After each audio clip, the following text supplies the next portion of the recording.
dulu. Oke. Saya ke desktop dulu.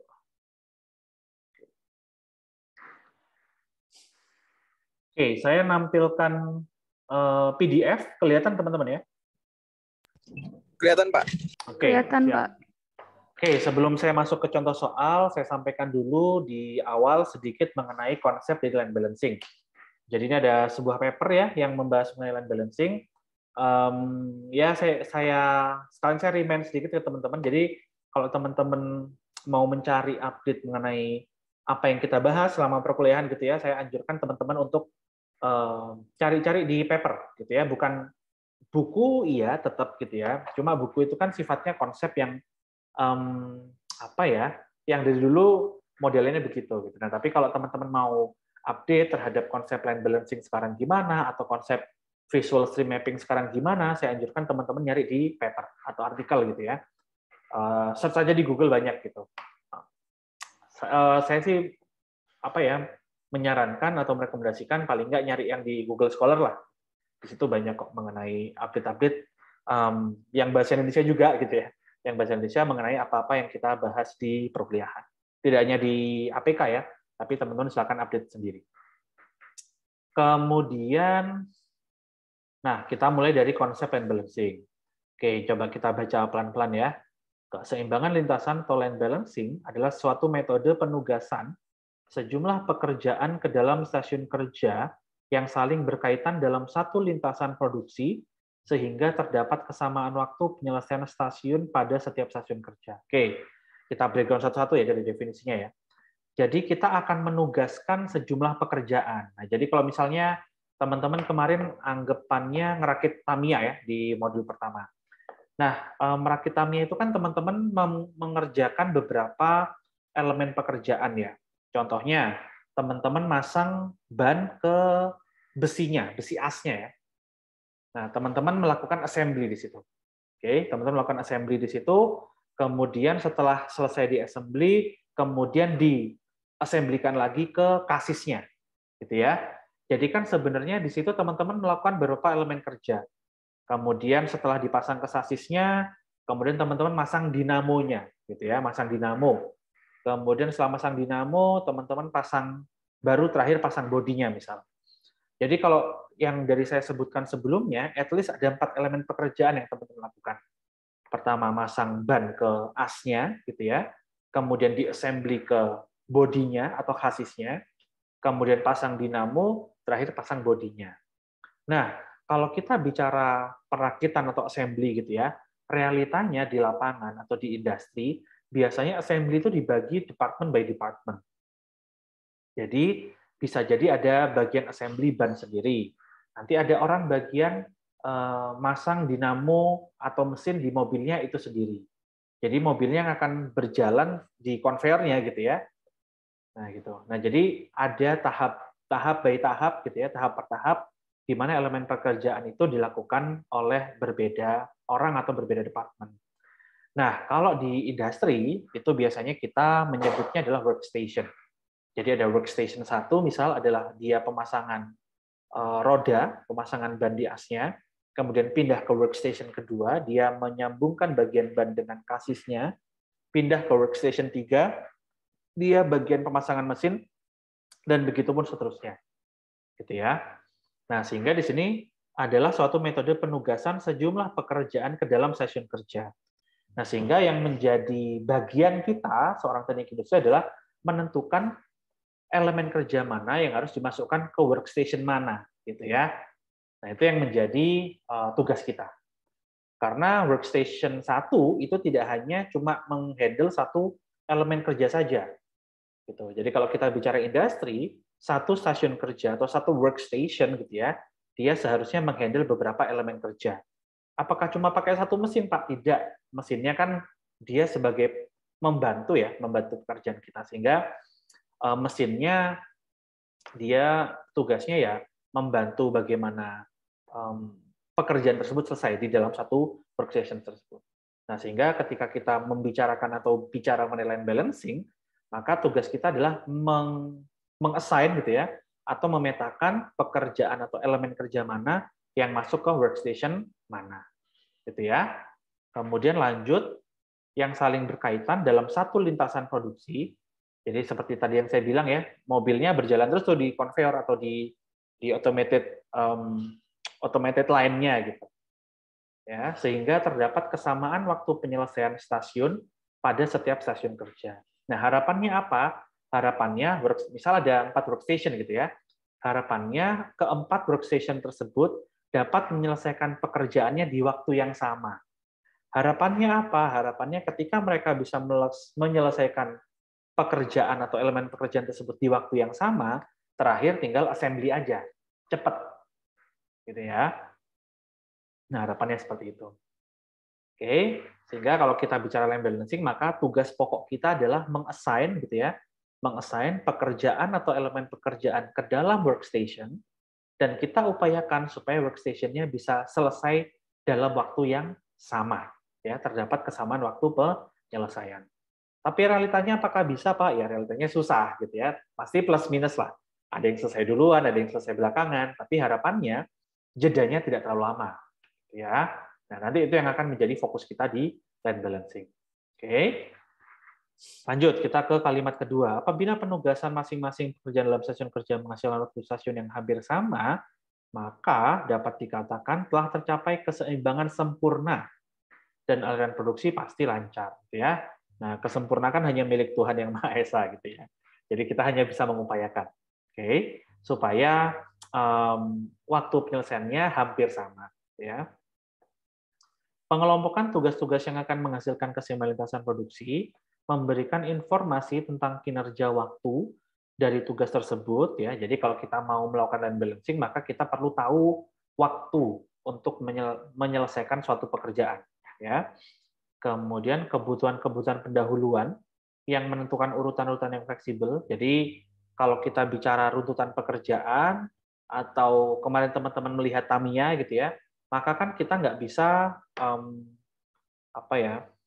pasang ban dua-duanya selesai dalam waktu yang sama gitu ya. Bahkan harus satu dimasukin dulu ke asnya rodanya, kemudian dimasukkan ke kasis, baru ditutup dari sisi kiri atau sisi kanannya gitu ya. Nah, itu kan sebuah runtutan. Nah, kita perlu tahu kalau melakukan line balancing, maka kita perlu tahu urutannya seperti apa. Jadi mana dulu dilakukan, kemudian kegiatan mana yang menyusul setelahnya. Oke, tadi pertama waktu, kemudian yang kedua adalah kegiatan yang mendahului, gitu ya. Kemudian tingkatan output yang diinginkan atau siklus waktu per unit. Nah, sama kalau kita bicara APK, kita bicara produktivitas, maka kan kita pedulinya pada input dan output-nya. Nah, ketika kita bicara line balancing, input dan output ini sama-sama kita pertimbangkan. Jadi berapa jumlah waktu yang dibutuhkan dan berapa output yang harus kita hasilkan. Ya, kita sudah bahas ini di konsep produktivitas. Ya. Selanjut ke paragraf kedua. Pada dasarnya, keseimbangan lintasan terdiri atas dua bagian penting, yaitu yang pertama adalah tempat-tempat kerja atau mesin-mesin, yang kedua adalah pekerja-pekerja yang melaksanakan tugas tertentu pada tempat kerja atau mesin tersebut. Oke, jadi intinya dalam satu workstation itu teman-teman isinya adalah mesin dan pekerja, gitu ya. Jadi man-machine relationship, ya kita juga sudah belajar sebelum UTS human-machine interaction ya. Jadi intinya dalam satu workstation consist of machine sama human, gitu ya. Lanjut ke paragraf ketiga. Beberapa keuntungan yang dapat diperoleh dari perencanaan lintasan produksi yang baik adalah, oke, ini ada keuntungannya ya. Pertama, pengerjaan operasinya serentak, dikerjakan, oke, saya skip aja. Aliran benda kerja atau material diukur dengan kecepatan produksi, bukan kecepatan spesifik. Oke, kemudian jarak perpindahan material yang minimum dapat diperoleh dengan mengatur susunan dan tempat kerja. Oke, pembagian tugas terbagi secara merata yang disesuaikan dengan kalian masing-masing. Kemudian gerakan benda kerja tetap sesuai dengan setup dari lintasan, dan lain sebagainya. Oke ya, saya lanjut. Berdasarkan karakteristik proses pengerjaan yang dilakukan, lintasan keseimbangan dapat dibedakan dalam dua bagian. Ada namanya lintasan perakitan, ada namanya lintasan fabrikasi. Ya, jadi ada assembly line yang melakukan assembly operation, sama ada lintasan fabrikasi atau fabrication line yang tugasnya adalah membuat spare part atau bagian yang akan di-assembly. Ya. Ini hanya dikotomi industri saja. Kemudian, nah, untuk mendapatkan lintasan produksi yang baik, maka harus pula diperhatikan syarat-syarat sebagai berikut. Jumlah atau volume produksi harus dapat menutupi biaya setup, kontinuitas, oke ini saya skip aja. Nah, tadi kita sudah sama-sama tahu basic konsepnya ya, kalau kita bicara line balancing, maka yang kita pertimbangkan utama adalah elemen kerjanya apa, kemudian kita assign elemen kerja tersebut ke workstation yang mana, ya. Apakah workstation 1, workstation 2, dan workstation sekian, ya, intention kita itu. Nah, kenapa kok harus menentukan pekerjaan mana yang masuk ke workstation mana? Karena tujuannya adalah muaranya kita berharap supaya bukan pekerjaan ya, supaya workstation tersebut bisa selesai di akhir dalam waktu yang hampir bersamaan, gitu ya. Kalau bisa barengan gitu ya, tapi dalam waktu hampir yang bersamaan. Tujuannya apa? Tujuannya kalau bisa berakhir hampir bersamaan, output-nya segera bisa diproses untuk ke line assembly misal, gitu ya. Untuk line assembly, untuk kemudian dirakit nanti di assembly line, gitu ya. Nah, sekarang kita perlu tahu parameter yang ada di line balancing atau apa-apa saja yang kita pertimbangkan dalam sebuah atau kalau kita menghitung line balancing. Oke. Yang pertama adalah, nah ini saya skip aja. Yang pertama adalah isi keseluruhan pekerjaan, ya. Jadi tadi kan saya bicara teman-teman akan punya beberapa elemen kerja yang tersusun atas kegiatan pendahulunya apa, kegiatan berikutnya apa. Nah, ketika keseluruhan kegiatan tersebut kita jumlahkan waktunya, maka kita akan mendapatkan yang namanya total work content, ya, atau waktu keseluruhan yang digunakan atau dibutuhkan untuk menyelesaikan seluruh elemen pekerjaan. Ya, namanya total work content. Oke. Nah, kemudian ada namanya waktu proses stasiun kerja. Nah, tadi kan kita plotting beberapa elemen kerja masuk ke workstation yang mana. Ketika itu sudah kita plotting gitu ya, maka kita akan tahu, katakan elemen kerja 1, 2, dan 3 masuk di workstation 1. Ya. Maka yang kita punya sekarang bukan lagi waktu penyelesaian pekerjaan, tapi yang kita punya adalah waktu proses stasiun kerja. Jadi yang kita punya adalah workstation process time. Nanti kita akan sama-sama lihat ya. Kemudian, nah ini juga yang mungkin juga sudah pernah saya sampaikan ke teman-teman, ada namanya cyclus time. Ya, cyclus time berarti waktu yang kita keluarkan atau waktu yang kita gunakan gitu ya untuk menghasilkan satu unit ketika kita mempunyai waktu sekian jam misal, gitu ya. Katakan kita punya pabrik yang bekerja 8 jam sehari, kemudian kita dituntut untuk menghasilkan produk sejumlah 100 atau 1000 gitu ya. Nah, cycle time-nya adalah waktu yang mewakili satu unit ini itu dihabiskan atau membutuhkan berapa lama untuk membuat satu unit ini. Itu adalah cycle time. Ya. Kemudian delay time saya skip aja. Nah, nanti ada precedence diagram ya, tadi yang saya sampaikan. Precedence diagram adalah sebuah lintasan ya yang mewakili urutan-urutannya tadi, teman-teman. Jadi apa kegiatan pendahulunya dan apa kegiatan yang setelah itu, ya. Nah, bentuk precedence diagram itu terbagi menjadi dua. Ada yang sifatnya seri, kalau kita dulu masih ingat teman-teman rangkaian listrik gitu ya. Ada yang sifatnya seri, ada yang sifatnya paralel. Oke. Nah, kalau yang sifatnya seri gimana? Kalau yang sifatnya seri berarti dia berurutan. Serial ya, kayak movie series itu berarti kan dia berurutan ya, mulai episode 1 sampai episode kesekian gitu ya. Nah, namanya seri. Jadi dia bentuknya adalah berurutan seperti ini. Nah, kalau paralel berarti bentuknya akan seperti ini. Jadi atas dan bawah dilaksanakan secara simultan. Ya. Dilaksanakan secara simultan, yang atas ya jalan, yang bawah ya jalan, gitu ya. Disebutkan namanya adalah paralel. Oke. Nanti kita akan ketemu modelan precedence diagram yang bentuknya seri maupun yang bentuknya paralel. Nah, di dalam paralel ini ada serinya lagi gitu ya. Kalau A kemudian B dan C ini adalah dia hubungannya paralel ya karena dia di-split. Ya, dia di-split atas jalan bawah jalan. Oke. Kemudian B ke D dan C ke E sifatnya adalah seri karena berurutan. Ya. Nah, kalau misalnya saya tanya ke teman-teman, elemen kerja B, gitu ya, berarti pendahulunya mana? Pendahulunya adalah yang A, ya, karena ada anak panahnya nih, ya, yang menunjukkan hubungan antara A dan B. Kemudian kalau saya tanya kegiatan yang datang setelah itu apa? Yang datang setelah B berarti adalah kegiatan D, ya. Jadi di line balancing kita akan memperhatikan, mempertimbangkan kegiatan sebelum dan kegiatan sesudah. Oke. Nanti teman-teman akan banyak menemukan hal-hal seperti ini di OR, teman-teman juga belajar ya. Kemudian di manajemen proyek, nanti teman-teman akan belajar sampai nanti teman-teman ke tata letak dan fasilitas, teman-teman juga akan menemukan hal seperti ini, gitu ya. Jadi harapan ini bisa menjadi fondasinya teman-teman untuk mengambil mata kuliah lanjutan ke depannya. Oke. Nah, tadi kita sudah kenalan sama yang namanya waktu siklus, kita sudah kenalan. Kemudian workstation process time kita sudah kenalan. Kemudian total work content kita juga sudah kenalan, ya. Kemudian saya lanjutkan ke maksud dan tujuan, ya. Maksud dan tujuan. Tujuan dari penerapan keseimbangan lintasan dalam pelaksanaan proses produksi adalah pertama, pembebanan yang seimbang di setiap stasiun kerja dengan memperhatikan kecepatan produksi yang diinginkan, ya.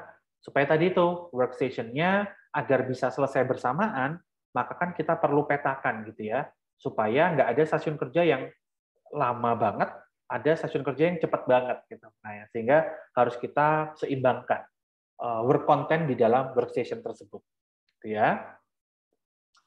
Kemudian yang kedua adalah beban stasiun kerja dapat diukur dengan besaran waktu. Oke, penurunan jumlah stasiun kerja. Nah, ini juga yang kita inginkan. Kalau bisa ya kita punya angka minimal ya, angka minimal yang kita gunakan sebagai jumlah stasiun kerja yang kita aplikasikan. Nah, itu tujuan kita itu. Kemudian pengurangan jumlah waktu menganggur. Nah, harapannya kenapa waktunya bisa disamakan selesainya gitu ya. Katakan kita selesai dalam 2 jam gitu. Jadi harapannya semua stasiun kerja juga bisa selesai dalam 2 jam gitu. Supaya nggak ada waktu nganggur yang bisa digunakan oleh workstation tertentu gitu. Karena kan nggak fair ya kalau misalnya yang satu bisa kerja run 2 jam full, tiba-tiba ada satu workstation yang cuma kerja 1,5 jam doang nih gitu. Berarti kan ada setengah jam waktu yang dia nganggurnya lumayan gitu ya. Nah itu yang tidak kita inginkan.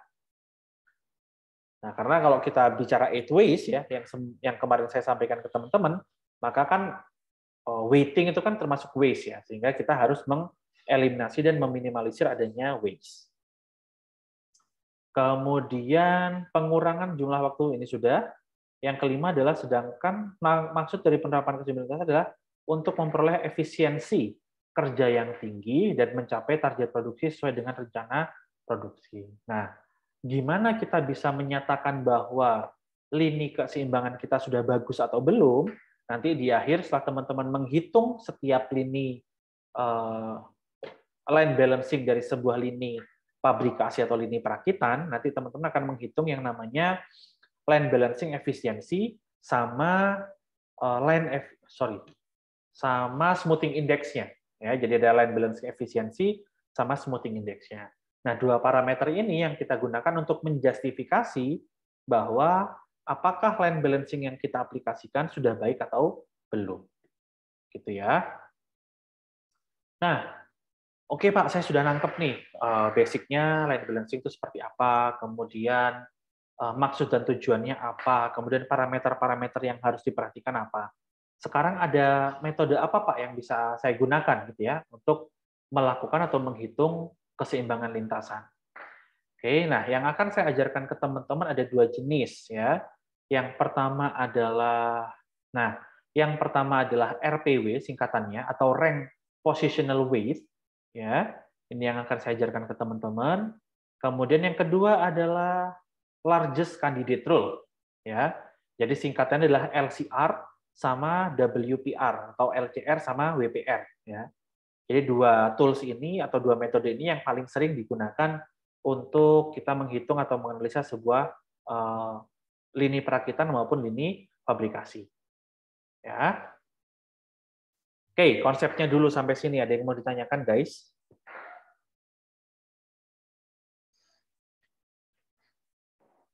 Iya ada, Pak. Oke. Oke, jadi metode sudah ya, ada LCR sama WPR. Kemudian maksud dan tujuan kita juga sudah sama-sama pahami. Kemudian presence diagram bentuknya juga kita sudah pelajari, seri dan paralel. Kemudian ada cyclus time, kemudian ada workstation process time yang perlu kita cari nanti ya. Kemudian total work content, ini juga yang kita cari. Kemudian, nah ini adalah definisinya tadi, atau konsepnya yang saya jelaskan di awal.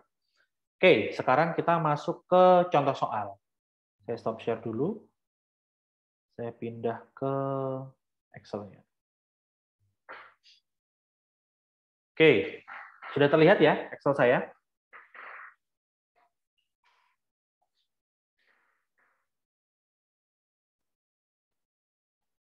Halo guys, sudah kelihatan ya? Aman? Ya, Pak. Oke, siap.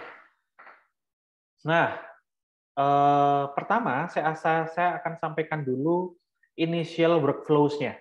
Ya, tadi kan saya sampaikan ketika saya menjelaskan konsepnya, ada elemen-elemen kegiatan ya yang nanti akan kita convert atau kita masukkan ke dalam workstation. Nah, sebelum saya masukkan ke workstation, kita perlu tahu dulu bentuk network-nya atau jaringannya seperti apa. Ya. Nah, rangkaian kegiatan ini, rangkaian pekerjaan ini dimulai dari elemen kegiatan A. Oke, saya sebutkan A gitu ya. Elemen kegiatan A ini membutuhkan waktu 5 menit penyelesaiannya. Kemudian pekerjaan A ini kemudian di-split ya, jadi paralel. Paralel ke B dan paralel ke D. Ya, di mana B membutuhkan waktu 3 menit dan D juga membutuhkan waktu 3 menit. Oke, setelah paralel kemudian seri. Masing-masing seri B ke C dan D ke E. C ini membutuhkan waktu 4 menit, sementara E membutuhkan waktu 6 menit. Setelah selesai dari C dan E, kemudian dia di assembly dijadikan satu di pekerjaan F. Di mana pekerjaan F ini membutuhkan waktu sebesar 5 menit. Nah, dari F kemudian dia dibagi lagi.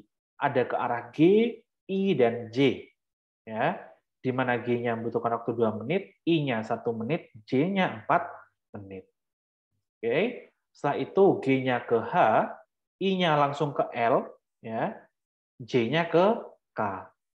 H-nya butuh waktu 6 menit, K-nya butuh waktu 4 menit.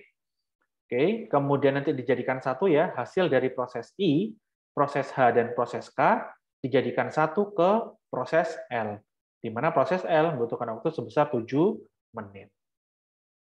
Oke, ya, ini adalah bentuk network asalnya. Ya, bentuk network asalnya. Nah, kemudian di sini diketahui ya ada info tambahan, jumlah jam kerja per harinya adalah 8 jam, ya. Jumlah jam kerja per harinya 8 jam. Target produksi per harinya adalah 40 unit. Ya, jadi inputnya adalah 8 jam, outputnya adalah 40 unit. Ya, jadi input dan outputnya kita jelaskan di awal. Oke. Nah, tahap pertama Pak, step pertama Pak, gitu ya. Tahap pertama atau step pertama adalah kita memplotting terlebih dahulu, ya. Coba kita plotting di awal gitu ya. Beberapa elemen kegiatan kita masukkan ke dalam workstation. Oke. Ada workstation 1 itu pekerjaan A atau elemen kerja A. Workstation kedua terdiri dari pekerjaan B dan D. Workstation ketiga terdiri dari pekerjaan C dan E. Kemudian workstation keempat terdiri dari pekerjaan F. Jadi ada yang isinya 2 pekerjaan, ada yang isinya 1 pekerjaan doang ya. Kemudian workstation 5 isinya 3 pekerjaan. Elemen kerja G, I, dan J. Ya. Workstation ke-6 itu terdiri dari elemen kerja H dan K, dan elemen kerja L itu ada di workstation ke-7. Jadi total kita bagi pabrik kita gitu ya, lini fabrikasi atau lini perakitan kita bagi ke dalam 7 workstation. Ya, ada 7 workstation di area line kita. Ya. Nah, sehingga pertanyaannya adalah apakah workstation 7 ini sudah optimal, Pak, gitu ya? Apakah sudah minimal? bisa nggak kita decrease lagi jumlah workstation-nya, gitu ya. Tentu kalau kita bicara di industri, teman-teman, maka kan yang kita inginkan adalah efisiensi sama profit, gitu ya. Guna dapat profit besar apa? Ya maka kita harus bisa seefisien mungkin, ya, selin mungkin, gitu ya, seramping mungkin. Kalau emang bisa direduksi dari 7 ke 5, ya syukur kan, ya, atau dari 7 ke 4 ya, apalagi itu, gitu ya. Itu yang kita inginkan. Oke. Nah, sebelum kita menentukan jumlah workstation, kita cari dulu adalah work tadi ada total work content, ya. Jadi ada pekerjaan A sampai L, ya. Ada pekerjaan A sampai L. Total waktu yang dibutuhkan berapa sih, gitu ya. Nah, kalau kita jumlah ya, 5 tambah 3, 8. 8 tambah 3, 11. 11 tambah 6, 17. 17 tambah 4, 21. 21 tambah 5, 26. 26 tambah 2, 28. 28 tambah 1, 29.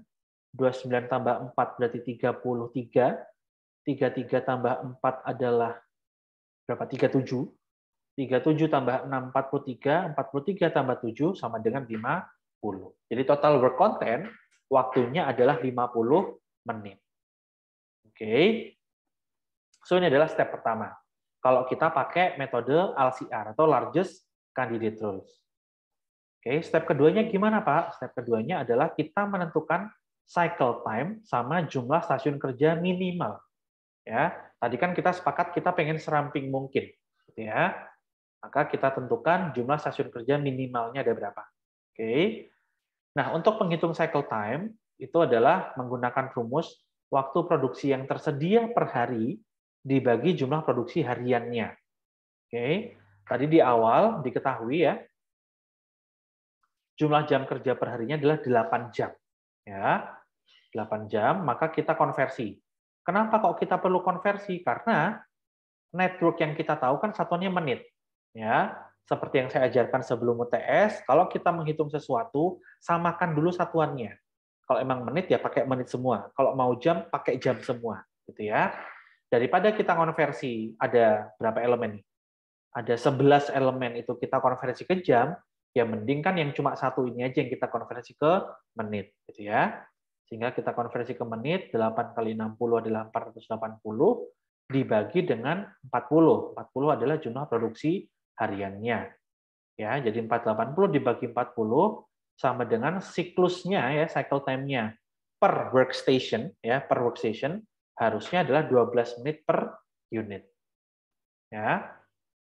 Jadi workstation itu selesai dalam 12 menit, workstation kedua selesai dalam 12 menit, workstation ketiga selesai dalam 12 menit gitu ya. Workstation 4 juga 5, 6 dan 7. Nah, itu harapannya bisa selesai dalam 12 menit. Oke. Nah, kemudian jumlah workstation-nya harusnya berapa, Pak? Ya. Tadi kan di awal kita dapat jumlah workstation-nya adalah sama dengan 7. Apakah 7 sudah oke, Pak? Atau mungkin bisa diperbaiki lagi gitu ya? Nah, maka kita perbaiki sekarang. Dengan kita cari terlebih dahulu jumlah workstation-nya harusnya berapa. Dengan rumus waktu keseluruhan kegiatan atau total work content time-nya dibagi dengan CT-nya. CT adalah CT adalah cycle time-nya. Oke. Waktu proses keseluruhan kegiatan atau total work content-nya adalah 50 menit. Tadi ya, kita sama-sama sudah tahu. Kemudian cycle time-nya adalah 12 menit per unit, ya, sehingga didapatkan hasilnya desimal 4,16 ya. Itu kemudian kita round up ya. Jadi kalau hasilnya teman-teman desimal, maka harus di round up, harus dibulatin ke atas ya, bukan ke bawah ya, tapi dibulatin ke atas. Sehingga jumlah workstation minimalnya adalah sama dengan 5. Oke. Diingat ini adalah angka minimal ya, minimal. Jadi kalau teman-teman nanya, apakah boleh lebih dari 7, Pak? Boleh. Apakah boleh dari 5, Pak? Boleh. Misal teman-teman mau setting 7, mau setting 8, boleh. Ya. Tapi diingat, kalau kita bicara koridornya sebuah industri, maka yang perlu kita pertimbangkan adalah efisiensi, ya, kerampingan, lean-nya. Gitu ya. Jadi berapa jumlah minimalnya? Kalau memang jumlah minimalnya dari 5, ya sebaiknya kita ikuti jumlah minimalnya. Oke ya. Jadi kita sepakat cycle time-nya adalah 12 menit per unit, kemudian jumlah workstation-nya adalah sama dengan 5. Ya, kita kunci dua hal ini. Oke. Setelah itu kita lanjut ke step ketiga. Di step ketiga, kita membuat pemetaan kegiatan pendahulu atau biasanya kita sebut dengan predecessor. Ya, kita sebut dengan predecessor. Jadi kita buat tabel predecessornya. Oke. Teman-teman nggak usah lihat yang sebelah kanan dulu, kita lihat yang sebelah kiri. Oke. Nah, tadi kan ada elemen kerja A sampai L, ya, elemen kerja A sampai L. Nah, dalam pembuatan tabel predecessor ini, kita harus mengurutkan kegiatan mana terlebih dahulu yang punya lebih sedikit kegiatan pendahulu. Oke, saya ambil contoh. A. A ini kan kegiatan awalan, sehingga dia nggak punya elemen kerja pendahulu. Sehingga saya strip, jumlah pendahulunya saya strip juga. Atau saya tulis dengan 0 misalnya. Boleh. Ya, jadi dia menyatakan bahwa elemen kerja A ini adalah elemen kerja awalan, ya, nggak ada pendahulunya. Oke, lanjut ke elemen kerja berikutnya. Dari A, ini kan di paralel ya, di paralel ke B dan di paralel ke D. Sehingga ada dua elemen pekerjaan, ada elemen pekerjaan B, ada elemen pekerjaan D.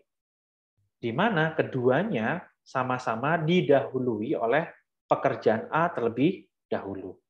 Ya, jadi sebelum melakukan kegiatan B dan D, kita perlu melakukan kegiatan A terlebih dahulu.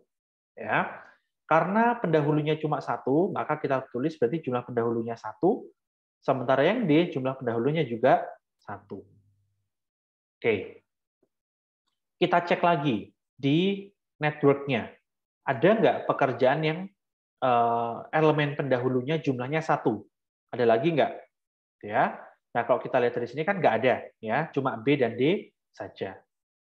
Berarti kita lanjut ke tahap berikutnya. Tahap berikutnya adalah elemen kerja C dan E, ya, di mana C dan E ini didahului oleh dua elemen pekerjaan, didahului oleh B dan didahului oleh A. Untuk yang E didahului oleh D dan juga didahului oleh A. Jadi pekerjaan C dan E ada dua kegiatan pendahulu. Berarti di jumlah pendahulunya saya tulis 2 dan saya tulis 2. Oke ya. Kita cek lagi, ada nggak elemen pekerjaan yang predecesornya 2 kegiatan? Ternyata C dan E adalah cuma 2 itu saja, ya, nggak ada elemen kegiatan yang lainnya. Oke, karena nggak ada, kita lanjut lagi ke F. Ya. Di elemen kerja F, itu dia didahului oleh banyak kegiatan, ya. Bisa F ini diselesaikan menggunakan jalur atas, ya, menggunakan jalur atas, atau digunakan dari jalur bawah, ya, atau F ini harus jalur atas harus selesai dan jalur bawah harus selesai, kemudian itu digabungkan, gitu ya. Nah, sehingga kita hitung semua, ya, kita hitung semua. Berarti F itu membutuhkan kegiatan pendahulu C, E, B, D, dan A. Ya, kalau kita total berarti ada 5 elemen pekerjaan pendahulu. Ya, di sini saya tulis 5. Kita cek. Yang setara dengan F ada lagi nggak? Ya, yang setara dengan F ada lagi nggak yang butuh 5 elemen kegiatan pendahulu? Ternyata nggak ada, cuma F doang. Ya, karena cuma F doang berarti kita boleh lanjut. Ya, kita lanjut ke G. Di G bisa kita lihat elemen pendahulunya adalah F, C, B, E, D, A. Ya, karena jalur atas dan jalur bawah harus dikerjakan bersama-sama. Ya, sehingga ada 6 elemen kegiatan pendahulunya untuk yang G. Untuk yang I gimana? Untuk yang I juga sama. F, C, E, B, D, dan A. Berarti sama-sama ada 6 elemen kegiatan. Dicek lagi. Yang setara dengan G dan I ada lagi nggak? Oh, ada. Ada J. Ya. J ini membutuhkan 1, 2, 3, 4, 5, dan 6. Berarti bisa saya simpulkan G, I, dan J sama-sama membutuhkan 6 kegiatan pendahulu. Oke ya. Nah, kemudian lanjut. Ada lagi nggak yang setara dengan G, I, J? Ternyata udah nggak ada. Berarti kita bisa lanjut ke H dan K. Nah, H ini membutuhkan berapa elemen kegiatan? Membutuhkan 1, 2, 3, 4, 5, 6, 7. K-nya butuh berapa? 1, 2, 3, 4, 5, 6, dan 7. Berarti H dan K membutuhkan 7 elemen kegiatan pendahulu. Oke. Yang L butuh berapa? L itu terdiri dari hasil proses I, hasil proses H, dan hasil proses K. Oke, berarti kan semuanya dihitung nih. H, K dihitung, berarti 2, 3, 4, 5, 6, 7, 8, 9, 10, 11. Berarti ada 11 elemen kegiatan pendahulu. Nah, ini yang harus teman-teman dapatkan ketika mengerjakan largest candidate rules. Oke, setelah terbentuk ini Pak, kita harus ngapain gitu ya? Setelah terbentuk ini, teman-teman susunlah ya, teman-teman susunlah workstation-nya sekarang. Ya, tadi di awal disampaikan jumlah workstation minimalnya adalah 5. Ya, jumlah workstation minimal adalah 5. Ya udah, kita pakai jumlah minimalnya aja kalau gitu. Saya tulis 1, 2, 3, 4, dan 5. Oke. Nah, teman-teman yang di rumah yang ada laptop, silakan ini ya, dicoba juga ya, step by step-nya dicoba juga. Oke. Nah, sekarang adalah tugas kita mengassign atau memetakan ke elemen kerja mana yang ditempatkan ke workstation yang mana. Oke. Caranya gimana, Pak? Gampangannya adalah kenapa kita harus punya ini dulu? Karena ini yang menjadi guidance kita. Oke. Saya berangkat dari kegiatan yang punya pendahulu paling kecil. Ya, punya pendahulu paling kecil berarti kan A, karena jumlah pendahulunya 0. Oke. Maka di workstation pertama saya taruh elemen kerja A. Oke. Waktunya A itu cuma 5 menit. Sementara cycle time yang disetting oleh perusahaan adalah 12 menit. Oke. Berarti 12 kurangi 5 masih sisa 7. Ya. Berarti saya boleh tambahkan elemen kerja lagi. Ya. Nah, berikutnya lanjut dengan jumlah pendahulu yang paling kecil. Setelah 0 ada berapa? Setelah 0 ada 1. Ya. 1 ini adalah elemen kerja B dan elemen kerja D. Ya. Elemen kerja B 3 menit, elemen kerja D 3 menit. Ya, berarti bisa saya pakai kan? Tadi sisa saya kan 7 menit ya. Berarti saya bisa tambahkan elemen kerja B dan kemudian saya tambahkan lagi elemen kerja D. Ya, berarti 5 tambah 3, 8, 8 tambah 3 sama dengan 11. Sehingga waktu WS-nya atau waktu workstation-nya adalah saya tulis dengan 11. Oke, apakah bisa ditambah lagi, Pak? Udah nggak bisa. Karena siklus time-nya atau cycle time-nya adalah sama dengan 12. Oke. Nah, setelah kita dapat ini, kita kurangkan. CT dikurangi ST. Ya, 12 dikurangi 11. Ya, sama dengan 1. Yang di sisi sini kita kuadratkan, ya, CT minus ST kuadrat. 1 kuadrat sama dengan 1. Ya. Oke, workstation 1 sudah penuh sekarang.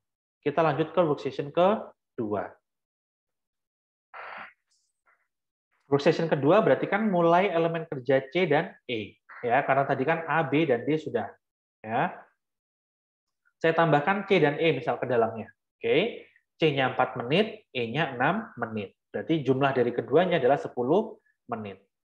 Oke, bisa nggak ditambahkan lagi? Misal kita tambahkan F. Ya. Oh, ternyata F-nya 5 menit. Sisa siklus time-nya cuma 2 menit. Oke, berarti nggak bisa. Sehingga workstation kedua cuma bisa diselesaikan oleh, cuma terdiri dari ke elemen kerja C dan elemen kerja E.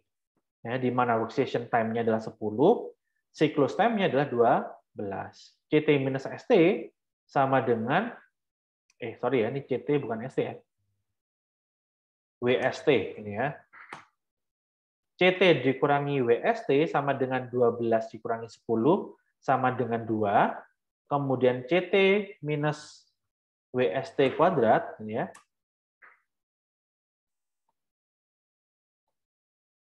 Oke. Sama dengan 2 pangkat 2. Berarti sama dengan 4.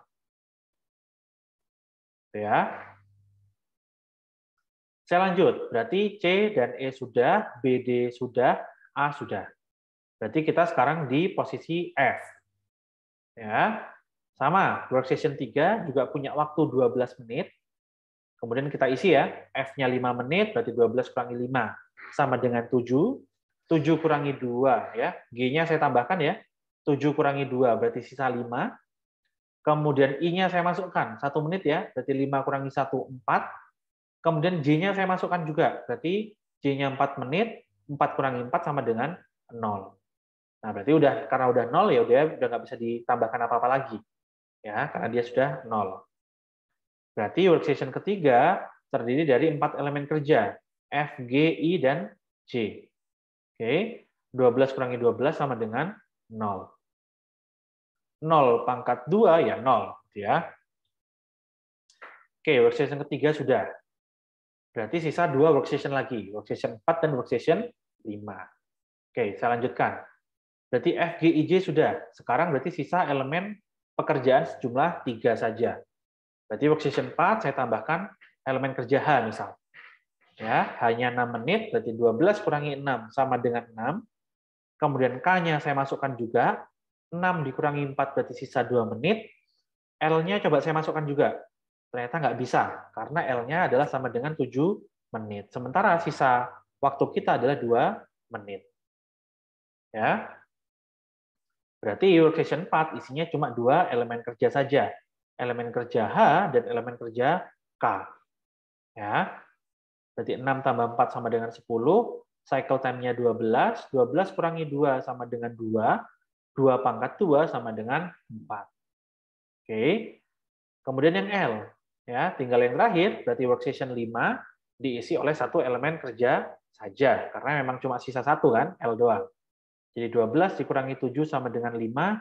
5 pangkat 2 sama dengan 25. Oke. Waktu WS-nya sekarang teman-teman jumlahkan ke bawah. Ya. Jumlah waktu WS itu harus sama dengan total work content time-nya. Ya, total work content-nya kan 50 menit. Oke. Maka total waktu WS-nya juga harus sama dengan 50 menit. Harus sama. Ya, kalau nggak sama berarti ada yang salah hitung. Ya. Oke, kemudian CT minus WST-nya kita jumlahkan juga. Ya, kita jumlahkan, kemudian ketemu hasilnya sama dengan 34. Ya. Nah, setelah sampai step 3, ada satu step terakhir, yaitu step keempat. Oke, Pak, kita sekarang sudah selesai nih. Kita sudah dapat 5 workstation. Oke, kita sudah punya 5 workstation. Ini gimana, Pak? Sekarang, apakah rancangan saya sudah oke, gitu ya? Atau masih belum oke, gitu ya? Nah, kita cek sekarang. Ngeceknya gimana? Kita hitung line efisiensinya, sama kita hitung smoothing index-nya. Ya. Nah, parameter-parameter inilah yang akan menjustifikasi apakah rancangan teman-teman, desain teman-teman itu sudah oke apa belum. Ya. Contoh yang pertama, LE. LE ini bentuknya adalah persentase. Ya. Bentuknya adalah persentase. Cara menghitungnya gimana? Cara menghitungnya adalah jumlah waktu elemen kerja. Jumlah waktu elemen kerjanya kan ini ya, 50. Ya. Ini juga 50. Ya. Ini 50. Kemudian dibagi dengan jumlah WS-nya, jumlah workstation-nya. Jumlah workstation-nya kan ini ya, 5. Jumlah workstation-nya dikalikan sama CT. Ya. CT-nya adalah 12. Ini CT-nya ya, 12. Sehingga 50 dibagi 5 kali 12 atau 60 ya. Jadi 50 bagi 60 hasilnya adalah 0,83333. Ya. Kalau ini misalnya saya persentasekan, maka saya ambil sebesar 83%. Ya. Apakah sudah oke, Pak? Ya. Biasanya justifikasinya perusahaan, kalau hitungan teman-teman sudah di atas 80%, maka sudah dianggap oke. Tapi belum sempurna ya, belum sempurna. Belum terlalu bagus lah, masih oke saja. Udah oke. Ya. Nah, LE ini adalah parameter kalau dia semakin besar semakin baik. Ya. Jadi kalau misalnya teman-teman menghitung dapat LE-nya sebesar 90% misal, maka desain teman-teman yang kedua berarti desain yang lebih bagus. Ya, karena line efisiensinya adalah 90%. Kalau ketemu 95, Pak, ya berarti makin bagus lagi. Karena kan nilai LE teman-teman semakin tinggi. Sementara parameter LE adalah higher, better. Ya. Nah, yang kedua adalah SI-nya, smoothing index. Smoothing index ini didapatkan dari akar atau square root ya, square root akar dari jumlah dari CT min WST tadi ini. Ya. CT min WST. Ya. Nah, jumlah CT min WST-nya kan 34, kita sudah tahu ya. Berarti kita tinggal akarkan saja. Berarti akar 34 hasilnya adalah 5,831. Apakah udah bagus, Pak? Ya, ya mungkin gitu ya. Kita kan nggak punya pembanding ya. Jadi kita nggak bisa menentukan mana yang lebih baik karena kita nggak punya pembanding. Tapi parameter SI adalah smaller better. Semakin kecil nilainya, maka desainnya teman-teman adalah semakin bagus. Oke, kalau nanti teman-teman desain lagi, kemudian dengan kasus yang sama ya, dengan kasus yang sama, kemudian teman-teman mendesain lagi, bisa ketemu SI yang lebih kecil misal, maka ya berarti sudah semakin bagus desainnya. Gitu ya. Biasanya ini berkebalikan. Kalau LE-nya makin tinggi, maka SI-nya makin kecil. Gitu ya. Kalau SI-nya makin besar, maka LE-nya makin turun. Gitu ya. Jadi dia bertolak belakang. Tapi parameternya higher better sama smaller better. Ini yang untuk LCR atau largest candidate roles. Oke, sampai sini dulu. Ada yang mau ditanyakan, guys?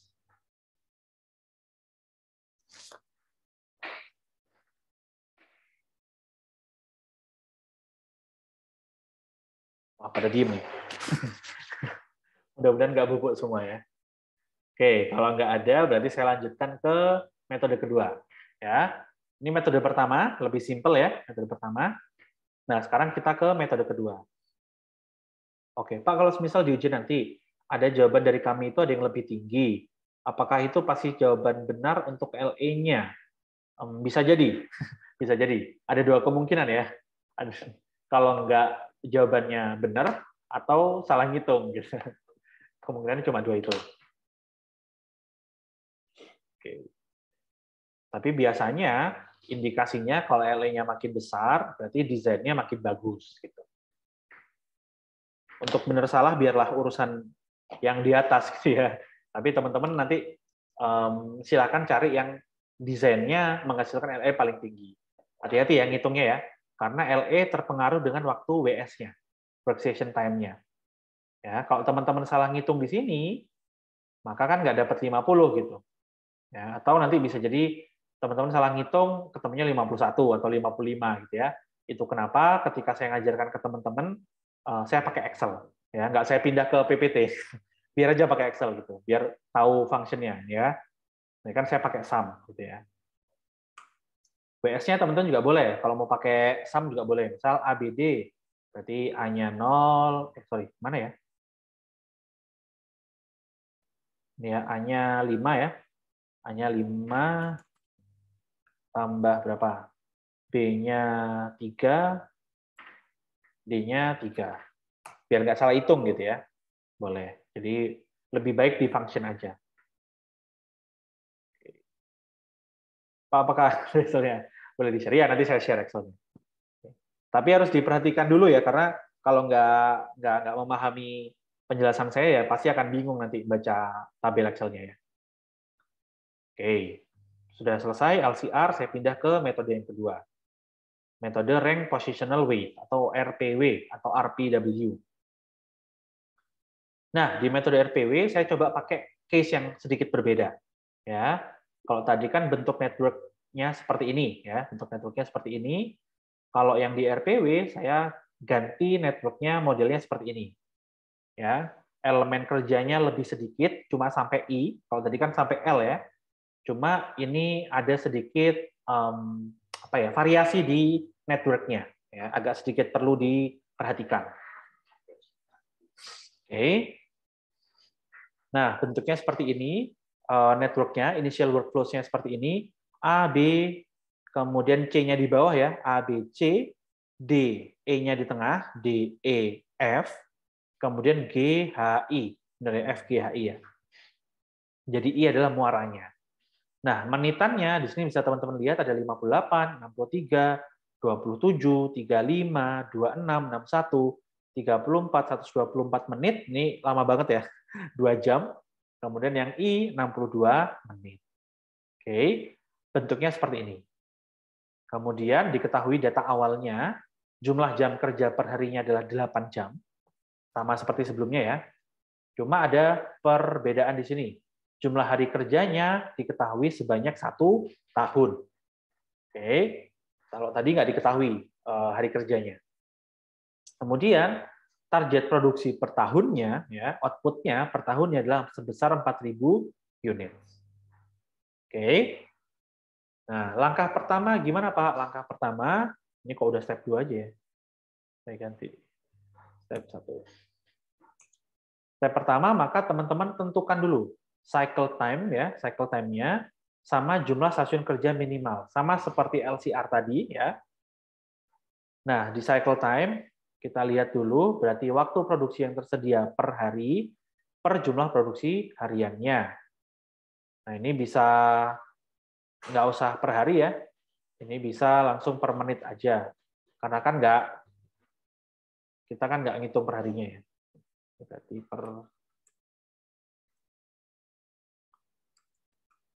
tadi yang diketahui tahun ya, per tahun.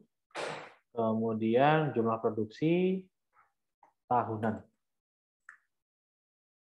Ya. Nah, waktu produksi per tahunnya adalah 250 dikali 8 dikali 60 ya, kan 250 harinya ya. Ada 250 hari, ada 8 jam. Kemudian 8 jam ini kita kalikan dengan 60 ya, supaya mengganti dari jam ke menit. Jumlah produksi tahunannya sebesar 4.000 ya. Jadinya ketemu 120.000 dibagi dengan 4.000. Ketemu cycle time per unitnya adalah 30 menit per unit. Nah, sekarang yang menjadi masalah adalah di sini diketahui cycle time-nya sebesar 30 menit per unit. Ya. Nah, kalau misalnya kita lihat di diagram tadi, di network ini, ya, network diagram, kalau saya ambil elemen kerja dan total menit yang dibutuhkan, saya bentuk ke dalam tabel ini, ya, bisa teman-teman lihat banyak elemen kegiatan itu yang lebih dari 30 menit.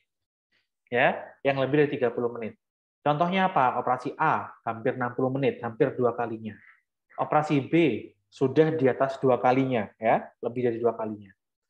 Operasi F, 2 kalinya juga. Ya, apalagi operasi H nih. Operasi H 4 kalinya, ya, 4 kalinya. 124 menit. Operasi I juga 2 kalinya. Nah, kalau ketemu kasus gini gimana, Pak? Ya. Nah, di sini saya nulis narasi, ya, silakan dibaca. Berdasarkan tabel waktu kerja tersebut, diketahui bahwa mayoritas kegiatan menggunakan waktu di atas 30 menit. Ya. Ada yang 2 kalinya, A, B, F, I, dan ada yang 4 kali cycle time-nya, ya, yaitu elemen kerja H.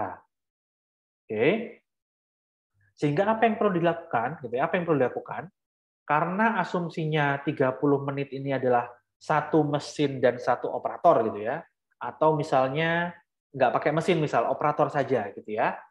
Nah, kalau misalnya supaya kita bisa mempercepat 124 ini ke 30 ya, maka apa yang kita lakukan? Oke, kita mau mempercepat andai 124 ini dikerjakan oleh satu orang sehingga membutuhkan waktu 124 menit. Kalau misalnya kita mau mendekrease 124 menit ini ke 30 menit, apa yang harus kita lakukan? Ada yang bisa jawab? Bisa diulangi Pak pertanyaannya? Oke, misalnya kita punya cycle time 30 menit per unit. Kita pengen achieve ini. Ya, kita pengen achieve 30 menit per unit. Sementara satu elemen pekerjaan ternyata membutuhkan waktu 124 menit. Anggaplah 124 menit ini terjadi dikarenakan cuma ada satu operator saja. Oke, sehingga apa yang perlu dilakukan supaya 124 menit ini bisa turun ke 30 menit? Ada yang bisa jawab? Menambah operator, Pak. Menambah operator. Ya, jadi gampangannya gitu. Ya. Jadi kalau misalnya ini dikarenakan oleh adanya cuma satu operator, ya maka ditambah operatornya. Kalau hal ini terjadi dikarenakan hanya ada satu operator dan satu mesin, maka ya perlu ditambah operatornya dan ditambah mesinnya. Gitu ya. Jadi kita tetap berpegangan dengan 30 menit ya, tetap berpegangan, cuma kita nanti apa ya? Bicaranya ke apa? Ke kantor ya, ke pimpinan kita bahwa kita perlu penambahan resource, Pak. Ya, kita perlu penambahan resource. Nah, tapi hitung-hitungannya teman-teman tidak perlu kemudian ini diganti dengan 30, tidak perlu. Teman-teman tetap pakai ini saja. Oke, tapi cycle time-nya teman-teman nggak pakai 30 menit. Ya, cycle time-nya teman-teman nggak pakai 30 menit, tapi teman-teman cycle time-nya pakai yang teman-teman pakai CT-nya dari elemen kerja yang memiliki waktu terpanjang. Ya, saya ulangi, ketika teman-teman menghitung ke bawah nanti, nggak perlu diganti dengan 30. Ya, tapi 30 ini diganti dengan elemen kerja terpanjang. Ya, kalau dari 1, 2, 3, 4, 5, 6, 7, 8, 9. Dari 9 elemen kerja ini, yang terpanjang yang mana? Yang terpanjang adalah yang H, sepanjang 124 menit. Maka CT-nya tidak lagi kita pakai 30, tapi CT-nya kita pakai 124 menit. Itu ya. Sehingga perhitungan work session-nya gimana, Pak? Perhitungan work session-nya adalah jadi total waktu yang dibutuhkan, total work content-nya ya. Ini kalau misalnya saya blok, berarti butuh 490, ya, butuh 490 menit. Kemudian CT-nya saya nggak pakai 30 menit, tapi saya pakai elemen kerja terpanjang. Jadi saya pakai yang H, 124 menit. Ketika saya bagi 490 dengan 124, maka ketemu 3,95. Sama seperti sebelumnya. Kalau kita ketemu 3,95, maka ya kita round up, kita bulatkan ke atas. Berarti jumlah work session minimal itu sama dengan 4. Oke, kalau tadi kan 5 ya, contoh sebelumnya 5. Kalau sekarang berarti kita harus mencari dan membagi elemen pekerjaan ke dalam 4 workstation. Harusnya lebih mudah ya. Oke, nah setelah kita tahu ini, ya, setelah kita tahu ini, dan kita tahu konsekuensinya gitu ya, bahwa kita tetap pakai 124 dalam perhitungan, tapi kita realitanya mengejar ini 30 menit per unit. Dengan apa konsekuensinya? Konsekuensinya adalah dengan penambahan mesin dan pekerja. Ya, kalau memang dikarenakan itu. Oke.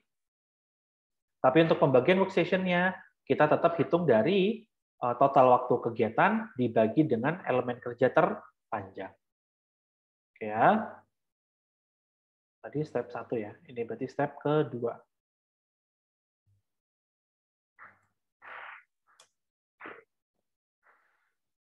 Nah, step kedua, sekarang kita bikin pemetaannya. Kalau di contoh sebelumnya, pemetaannya kan bentuknya tabel seperti ini ya, simple. Nah, kalau di RPW, kita bentuknya matriks seperti ini. Ya, kita bentuknya matriks seperti ini. Sumbu Y-nya adalah A sampai I, kemudian sumbu X-nya A sampai I. Ya, ini adalah initial workflows-nya ya, saya copy paste dari atas. Nah, untuk yang huruf ya sama, A sama A, B sama B, C sama C gitu ya, ini kita kuningkan. Jadi emang nggak ada nilainya. Ya, karena kan elemen yang sama nih ya, elemen yang sama. Jadi nggak masuk hitungan. Atau 0 juga boleh. 0 juga boleh. Nggak diisi kayak saya juga boleh. Oke. Nah, yang kita cari apa? Yang kita cari sama seperti sebelumnya. Operasi pendahulu, ya. Jadi ini adalah operasi awalnya, pendahulunya. Sama kita cari operasi yang mengikuti. Ya. Jadi ada operasi pendahulu, ada operasi yang mengikuti. Sama seperti ini ya. Nah, ini operasi pendahulunya. Ya, ini kan operasi pendahulunya. Tapi di sini nggak disampaikan operasi yang mengikuti. Cukup yang pendahulu saja. Nah, kalau di RPW kita cari yang mengikuti. Ya. Nah, contoh elemen kerja A. Elemen kerja A ini kan nggak ada pendahulunya. Ya, pendahulunya 0. Tapi dia banyak operasi yang mengikuti. Ada operasi B, C, D, E, F, G, H, I. Ya, ini kan semuanya hasil dari pekerjaan A. Ya, contoh lain. Kita ke pekerjaan B. Ya, pekerjaan B apakah diikuti dengan A? Enggak kan ya? Karena kan A malah pendahulunya. Untuk pendahulu kita setting dengan angka 0 di sini. Ya, kita setting dengan angka 0. Kemudian saya lanjut. B sama B, ya berarti nggak ada. Ya karena itu kan hal yang sama ya, berarti saya kasih strip. Oke. B sama C. Ada operasi hubungannya? Nggak ada ya. Karena nggak ada, maka saya tulis 0 di sini. Kemudian B dengan D. B dengan D ada hubungannya ternyata. D itu adalah operasi following-nya dari elemen kerja B. Berarti saya tulis 1 di sini. Ya, binary teman-teman ya, biner ya, 0101 gitu. Oke. Kemudian E ada hubungannya nggak? Oh, E nggak ada, karena E ini dari jalur bawah. Ya, dari jalur bawah, bukan dari jalur atas. Berarti saya tulis 0 di sini. F ada hubungannya nggak? Nggak ada, karena F ada di jalur bawah, nggak ada hubungannya. G ada hubungannya nggak? Oh, G ada hubungannya ternyata, karena G di jalur atas. Berarti D, G masuk adalah operasi yang mengikuti. Tadi D-nya sudah ditulis 1, sekarang G-nya saya tulis 1 juga. Ya. Kemudian H mengikuti nggak? Oh, ternyata iya, karena setelah dari G itu ke H. Berarti H-nya saya tulis 1 juga. Oke. I-nya gimana? I-nya juga, karena I kan produk akhir. Ya, I produk akhir berarti saya tulis 1 juga.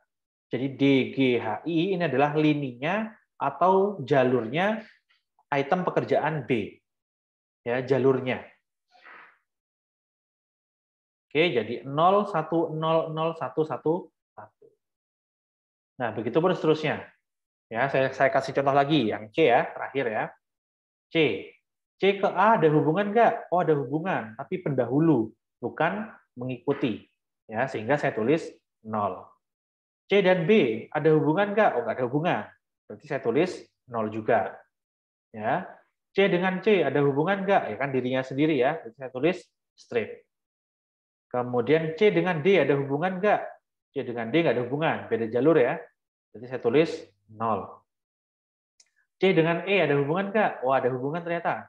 Ya, karena E adalah operasi following-nya dari C. Berarti E-nya saya tulis 1. C dengan F ada hubungan nggak? Oh, ada hubungan. Ternyata dia following-nya juga. Berarti F-nya saya tulis 1. Oke, G. G ada hubungan nggak? G di sini. Oh, ternyata ada hubungan lewat jalur E. Ya, maka G-nya saya tulis 1. H. H ada hubungan nggak? Oh, H ada hubungan, Pak. Karena dia jalurnya F. Ya, berarti hanya 1. I-nya jalur dua-duanya ya. Jalur atas iya, jalur bawah iya. Ya, berarti untuk C, operasi yang mengikuti adalah 00 strip, 0111, 11. Oke, teman-teman lakukan itu untuk seluruh elemen kegiatan yang lainnya. Ya. Nah, kemudian teman-teman hitung bobotnya. Ya, jadi di RPW itu kita hitung bobotnya berdasarkan waktu. Ya, jadi kita punya waktu, kemudian dari waktu ini kita hitung bobotnya. Ya. Nah, tadi 101010 itu saya ganti dengan waktunya sekarang. Ya, contohnya A. A itu kan 1 semua ya dari tadi ya. Ini kan 1 semua ya. 1 semua. Maka saya ganti semua satu-satunya dengan waktu kegiatannya.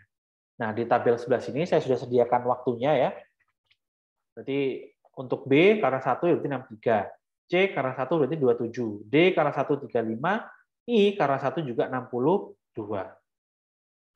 Nah, jangan lupa pada saat menghitung bobot posisi, ya, untuk elemen kerja itu sendiri, yang A itu kita juga hitungkan.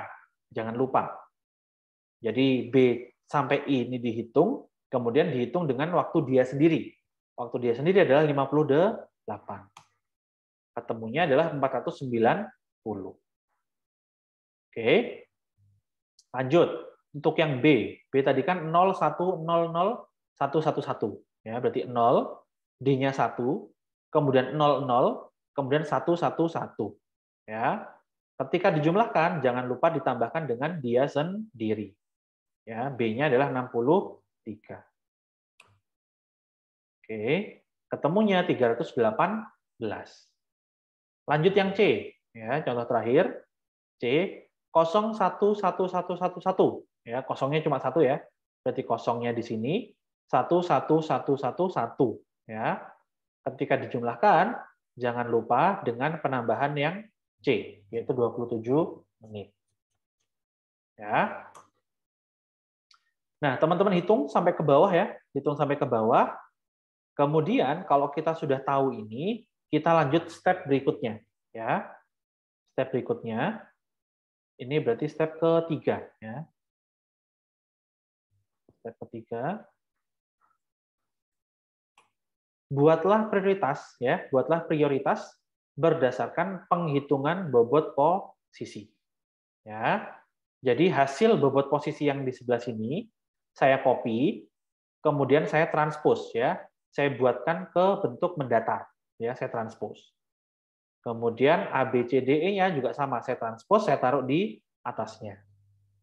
Oke. Nah, apa yang diminta? Yang diminta adalah menentukan prioritas berdasarkan penghitungan bobot posisi. Oke, kita lihat. Yang A 490. Berarti dia prioritas pertama kan, karena bobotnya paling besar. Ya, membutuhkan waktu paling besar. Lanjut, B dan C. Ya, B dan C. B-nya 318, C-nya 334. Berarti mana dulu yang diprioritasin? Berarti kan yang lebih besar bobot posisinya. Berarti harusnya C dulu di awal, baru kemudian B. Paham ya? Karena C-nya bobotnya 334, B-nya 318. Berarti harusnya C di depan, baru kemudian B. Ya. Kemudian D, D-nya 255. Oke, memang di bawahnya ya. Berarti dia nomor 4. Kemudian E dan F. E-nya 246, F-nya 247. Berarti sama kan? Karena F-nya lebih besar, berarti F-nya dipindah dulu ke depan. Berarti F-nya 247 di depan, E-nya pindah ke belakang, 246. GHI, G-nya 220, nggak ada masalah. H-nya 186, nggak ada masalah. I-nya 62, nggak ada masalah. Maka harus kita bentuk tabel yang baru, ya, tabel yang baru berarti menjadi ACB, DFE, GHI. Ya, di mana prioritasnya adalah 1, 2, 3, 4, 5, 6, 7, 8, 9. Mulai prioritas pertama sampai prioritas terakhir. Didasarkan pada besarnya bobot posisinya. Ya. Nah, kalau sudah ketemu RPW, maka sekarang kita mulai mengkonversi ke workstation-nya. Ya. Jadi kalau yang LCR tadi adalah berdasarkan jumlah pendahulu, ya. Jadi kita berangkatnya dari jumlah pendahulu, ngesortnya dalam workstation. Kalau RPW kita ngesortnya berdasarkan prioritasnya, ya. Ngesortnya berdasarkan prioritas. Ya. Nah, oke, tadi di awal diketahui kita membuat 4 workstation. Ya, berarti ada 4 workstation aja. Oke, maka ada session kerja 1, 2, 3, 4. Ya, ada 4 workstation. Kemudian operasinya berarti kita sesuaikan dengan bobotnya. Ya, karena A memiliki prioritas pertama, maka A harus saya taruh duluan. Ya, saya taruh duluan. Kemudian A itu waktunya adalah 58. Ya, hanya 58. Kemudian prioritas kedua adalah elemen pekerjaan C. Ya, elemen pekerjaan C di mana C-nya adalah sebesar 27. Ya. Kalau misalnya saya taruh C ini di belakangnya A, jadi A kemudian C, jadinya kan 58 ditambah 27. 58 tambah 7 berapa? 58 tambah 27. 85. Ya. Sementara CT-nya adalah 124. Ya, berarti sisanya adalah 124 dikurangi 85. Sisanya 39. Oke. Nah, ini kan nanggung ya. Ini kan nanggung nih. 39 itu kan baru bisa pekerjaan D. Sementara D itu kan prioritas 4 nih. Jadi masih agak nanti sebenarnya. Oke. Nah, kalau teman-teman ketemu kayak gini, maka teman-teman coba tuker bobotnya di awal. Ya, bobotnya coba ditukar di awal. Oke, nggak saya kasih C, tapi saya kasih B. B itu kan prioritas ketiga. Ya, B itu kan prioritas ketiga. Maka saya dulukan, coba deh, saya dulukan gitu ya. Berarti saya nggak isi pakai C, tapi saya isi pakai B. Berarti A-nya adalah 58 ya. Hanya 58, tambah B-nya sama dengan 63. Ketemunya 121. Sementara cycle time-nya menggunakan panjang elemen kerja yang, menggunakan elemen kerja yang memiliki waktu penyelesaian paling panjang, yaitu 124. Ya, 121 kurangi 124 berarti CT minus WST. CT minus WST, WST, ya ini CT minus WST. Ya. Nah. Karena 3 hasilnya, maka dikuadratkan berarti 3 kuadrat sama dengan 9. Oke. Karena tadi udah kita lompati ya, yang B-nya kita dulukan, berarti stasiun kerja kedua harus C dulu di awal. Ya. Paten ya, harus C dulu di awal. Ya, sehingga operasi C di awal, kemudian berarti 124 dikurangi 27, oke, masih ada 97. 97 coba kita isi dengan prioritas keempat. Prioritas keempat adalah D. Ya. D itu adalah 35, ya, D 35. Kemudian prioritas kelima adalah F. Ya. Prioritas kelima adalah F. Oke, coba kita ya. C-nya 27 tambah D-nya 35 tambah F. F-nya 61. Oke, ketemu sebesar 123. Oke. Di mana CT-nya adalah 124. Berarti masih aman ya. 124 kurangi 123 sama dengan 1. Ya. Dan 1 kuadrat ya sama dengan 1. Ya. Oke, berarti 2 workstation sudah selesai. A sudah, C sudah, B sudah, D sudah, F sudah. Berarti sisa EGHI. Ya, sisa EGHI. Nah, kita lihat di diagramnya. Ya. Sisa EGHI. Oke.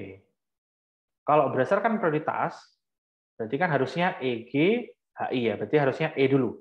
Ya. E dulu 26. Oke, E26. Kemudian G-nya 34 ya. I-nya 62 ya. Coba kita jumlah. E-nya 26. G-nya 34. Kemudian ini berapa jumlahnya? 60 ya. Kemudian saya jumlahkan sama H. Oh, H-nya jelas nggak mungkin ya. Dia 124 ya. Dia harus workstation sendiri berarti. Berarti saya jumlahkan dengan I-nya. Ya. Ini saya jumlahkan dengan I. I-nya 62. Ketemu 122. Ya. CT-nya 124. Ya. 124 kurangi 122 berarti sama dengan 2. 2 dikuadratkan sama dengan 4. Sementara untuk H, kita jadikan stasiun kerja sendiri. Karena kecepatan stasiunnya 124. Sama dengan CT-nya, maka CT min WST-nya 0, CT min WST kuadrat sama dengan 0. Ya. Nah, setelah itu kecepatan stasiunnya kita jumlahkan, sama seperti yang sebelumnya. Totalnya adalah 490, ya, harus sama. Ya. Harus sama dengan mana, Pak? Harus sama dengan yang ini. Ya, waktu keseluruhan kegiatan atau total work content. Ya. Kemudian CT min WST-nya kita kuadratkan, kemudian kita jumlahkan. Karena sudah kita kuadratkan, berarti tinggal kita jumlahkan saja. Nah, terakhir, kita perlu ngetes dengan rumusnya. Justifikasinya gimana? Apakah desain kita sudah bagus atau belum? Ya. Nah, kita lihat di sini. Jumlah waktu elemen kerja dibagi jumlah WS kali CT. Jumlah elemen kerjanya 490 ya. Dari ini. Ya, 490. Kemudian jumlah WS-nya adalah dari ini, ya jumlah WS, sama dikalikan CT-nya. Ya, CT-nya diambil dari yang terpanjang ya, CT-nya ini. Ya. Sehingga didapatkan line efisiensinya sebesar 0,9879 atau kalau saya persentasekan menjadi 98,79%. Apakah bagus, Pak? Ya karena parameternya adalah higher better, maka ya sudah termasuk bagus karena kan hampir sempurna ya, hampir 100%, hampir sempurna. Oke. Nah, yang saya sampaikan tadi biasanya kalau LE-nya naik, SI-nya turun. Ya, LE-nya naik, SI-nya turun biasanya.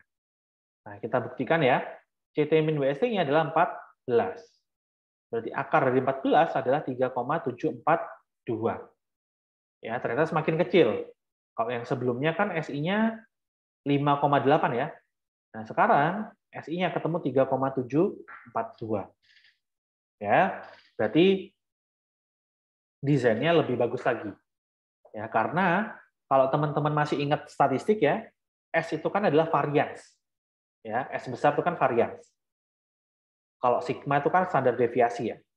Nah, artinya apa? Artinya variansi antar workstation itu kecil.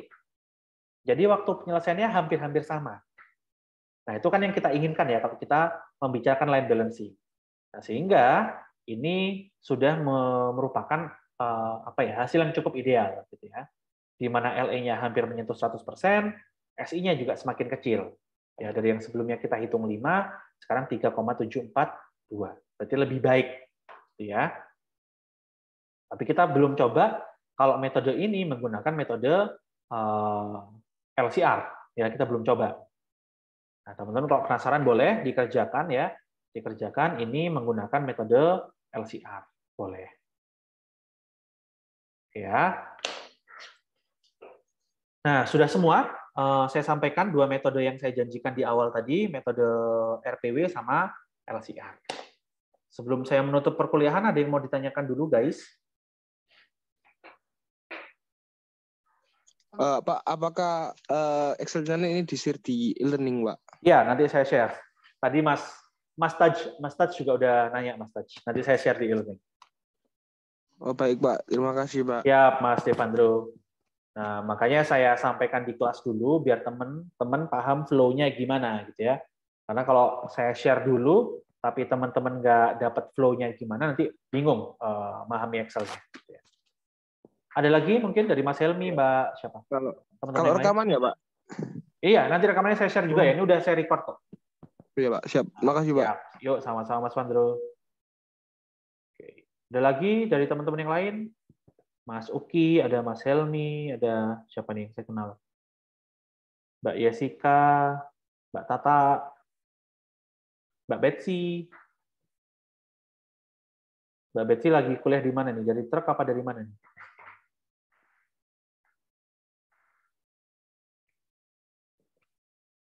Waduh. Kayaknya dari truk beneran nih. Oke, teman-teman, ada lagi yang mau ditanyakan? Kalau nggak ada, saya cukupkan. Udah jam 4 ya. Baik, untuk e-learning dan Excel-nya nanti saya share di... Ya, untuk Excel sama recording-nya akan saya share di e-learning. Jangan lupa, berarti minggu depan sudah mulai presentasi dari teman-teman. Berarti dari kelompok 1, 2, 5, dan 6. Ya, benar ya? 1, 2, 5, dan 6. Berarti minggu depan presentasi. Yang presentasi nanti dapat nilai prestasi, yang tidak presentasi berarti berkewajiban bertanya. Ya. Materinya utamanya dari buku yang saya share. Kalau butuh tambahan, silakan nyari di referensi pendukung ya. Yang topiknya masih relate dengan apa yang teman-teman sampaikan. Bahasa Indonesia boleh, bahasa Inggris lebih baik ya. Kalau mau present bahasa Indonesia boleh, mau present bahasa Inggris juga lebih baik ya. Oke.